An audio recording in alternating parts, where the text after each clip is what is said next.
So we are in the last week of Disney month, and this video is actually going to be unedited. I'm not going to have an intro or anything because I tried uploading my video last week directly from my computer onto YouTube, and honestly, I'm not kidding. Like, in an entire day, it went 2%. It was just ridiculous. I don't know if it was my internet, which is pretty rubbish. YouTube, I don't know. I've never had that problem before. Usually it takes a long time, but not that long. So I'm a bit kind of annoyed at that. So this time I'm going to try and just upload it directly from my phone to YouTube and hope that that will work. I will try to upload that other video I was making sometime this week, because I don't want to just forget about it. I am going to upload it. So for this video I decided to do a movie review because I really wanted to review a Disney film for Disney month, and I was originally of course going to review Incredibles 2, but of course it doesn't come out in this country yet until next month, which is annoying. So instead I had to find another movie to review. And I sort of looked through the back catalogue of Disney films which I hadn't seen, and there's not really a lot, not of the animated ones. I've seen quite a few. There was a period between about the early 2000s to I think the late, sort of the noughties, 2000 noughties, and a lot of them I haven't seen, like Chicken Little, Home on the Range, Brother Bear, that kind of thing, but none of them really appealed to me. So I decided instead to go for one of the princess ones, because I thought I've seen most of the princess ones. I might as well watch Princess and the Frog. I didn't really know whether I was going to like this one, because like I've mentioned before, I am not a big fan of the princesses. I do love Beauty and the Beast, but then Belle isn't actually a princess, not until the end when she marries the Beast. So I really wasn't sure whether I was going to like this one, and I had heard that it's quite a complicated plot. Yeah, it is. I'm not even sure I completely understand some of the motivation. Because the basic plot is you've got Prince Naveen, who comes to town, into New Orleans. Set in, I think, the 30s New Orleans. And he gets made a deal with the Shadow Man, because he's basically poor. He's been cut off by his family. So he makes a deal to try to regain his riches.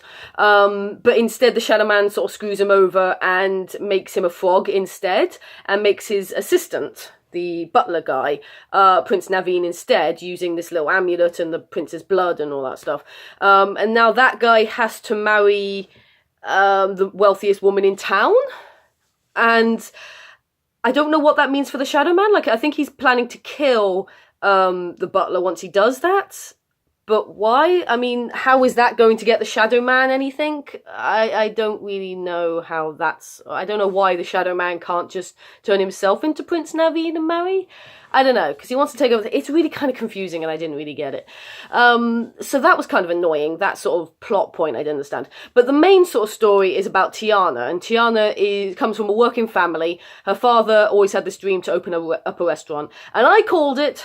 Spoilers, sorry. I called it. The moment I saw that they were happy together, I knew he was going to die. And he didn't even make it... They don't even really explain how he died. I guess there's a picture of him in, like, uniform. I guess he was called up to the wall or something. I don't know. And I sort of thought, yeah, well, he obviously, you know, it was so obvious. And I was kind of like, well, called that. And... yeah, so now she wants to open up a restaurant. She's working double shifts at these restaurants and stuff in order to do it. And she's been saving, trying to put on a down payment. And when she meets the prince, he thinks she's a princess. They kiss, he becomes a frog. And now they make some kind of deal that if she helps him become a human again, he will help her open a restaurant, because, you know, he's a prince. She doesn't know he's poor or whatever. So then they get sort of lost in the bayou, and then they have to find like a witch woman in the woods in the bayou, and she's going to tell them how to turn human, but it involves him kissing the wealthiest woman in town, who's actually being tricked into marrying the butler, but because it's Mardi Gras, she's the queen of Mardi Gras, which means, or the princess of Mardi Gras, and that means that will count. That bit I I sort of thought, that's a real stretch. You know, it's like, where are you actually getting this from? Where is all this? It has to be done by midnight, and apparently a woman who dresses up as a princess during Mardi Gras, that counts. You know, it's kind of, you're stretching some of this. You know, I can believe some of it, but that's really kind of stretching it. And I did find myself zoning out a little bit near the end once they got to the swamp. Some of that was fun. Meeting the crocodile, I did like the crocodile character. He was alright. Blatant comic relief, but still. And then they sort of had another comic relief in this Firefly, who I kind of think was a bit pointless. I mean, I get that he shows them how to get to the woman in the swamp, but Chris was going to show them anyway, so I don't know why they really needed that. I don't know. Anyway, so what I did like about the film, I might as well talk about what I actually liked.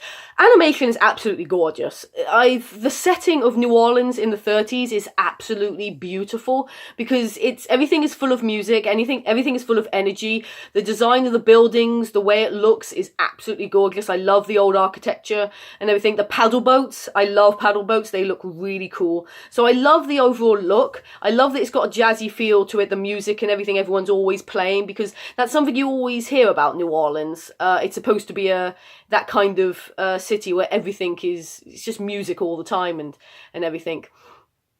And I do like one of the songs, the Shadow Man's song, I Got Friends on the Other Side. That's a good song, really energized and very much, it's a good villain song. So like I said, yeah, I really like the style. I was getting into it to start with, the way that it was sort of unfolding and everything. It's only when it sort of got into a bit more of the complicated stuff and a bit in the bayou, I got a bit sort of meh. Yeah, I wish I could actually say what else I like. The main characters are fun. I like the fact that the prince is... Some of the princes in the past have been a bit bland. He's quite fun. He's a bit full of himself and everything. And they do that whole sort of thing of, oh yeah, they have to work together. And of course they're not going to fall in love. No, of course they're not. They're opposites and all that stuff. And you just roll your eyes thinking, yeah, they're going to fall in love. You know it's going to happen. It's a fairy tale sort of thing. But it's a fairy tale trying to be told a bit differently, I guess. But it's still, you still know what's going to happen. You still know they're going to fall in love. They're going to get together in the end. Again, I'm going to say spoiler. Yes, they do, they fall in love. At one point you think they're going to remain, frogs. Like, they're actually going to have the balls to say they both remain as frogs. But they don't, and I'll admit that the way they do it is kind of clever in the fact that once they actually get married, which is a bit weird, they get married before they actually kiss. That's a bit, I mean, I suppose the idea is they get married, like, really quickly, like, pretty much straight away. You know, Disney, princesses, that kind of thing. But yeah, once they get married and he kisses her, and maybe they did kiss before, you just don't see it, and maybe it didn't matter, but once he kisses her after they're married, she is now a princess, which means he kisses a princess and they become human. Again, that loophole kind of makes sense, and that's not so bad. But then it's this whole idea that she works hard to try to save up to get this restaurant. You know, this is her big dream, but she's also being told not to lose sight of what's important, and I suppose that's loved ones, finding love, which she does. And she also gets her restaurant, which I liked. I liked the fact that she still got her dream. But it's like, all she had to do was fall in love with a prince to do it. Okay, so what did she learn? To fall in love, I guess. Because she was sort of, at the beginning, she's so sort of like, ugh, yeah, I'm not going to fall in love, blah, blah, blah. And then, of course, that's exactly what she does. And it's like, well, it would have been stronger, I think, in a way, if... he was actually said, at one point he says, I will get 2 jobs if it means I can help her open this restaurant.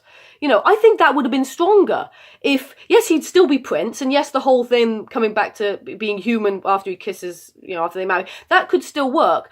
But wouldn't it have been better if instead of suddenly like, oh yes, there's a prince, of course now he can open the restaurant because apparently his family's happy that he's married someone normal and now they're giving him the money to open it up. They don't really show what would have been stronger if they'd shown that no, now he's going to do what he says, he's going to save up, he's going to work, and you see this progression at the end of him too, they're both working hard to open up this restaurant, but now they have each other as well.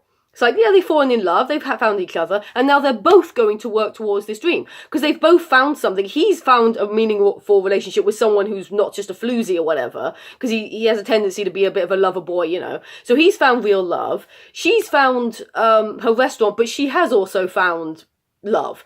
You know, I think it just would have been so much better if they had shown that he didn't just use his princely money to pay, because that's the way they make it look at the end. I mean, it's very rushed at the end, I guess. But yeah, it very much implied that now she's a princess and now he's married, he's not cut off anymore, and now they can buy the restaurant. And I thought, okay, but I think it would have been stronger if he had stuck to what he said and he then had to get a job and work towards it, you know? I think that would have been a stronger way to end it. But as a film, overall, it was alright. It wasn't great.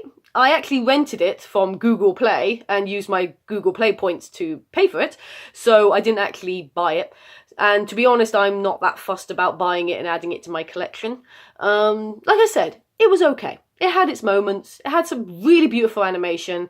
It did have a couple of good songs, and yeah, it was alright, but not great. But I'm glad I actually did finally get to watch it. Yeah. So, next month, I actually have an idea. I already know what I'm going to do next month, but you'll have to obviously wait till then. So, thank you for watching Disney Month, and I'll see you in July.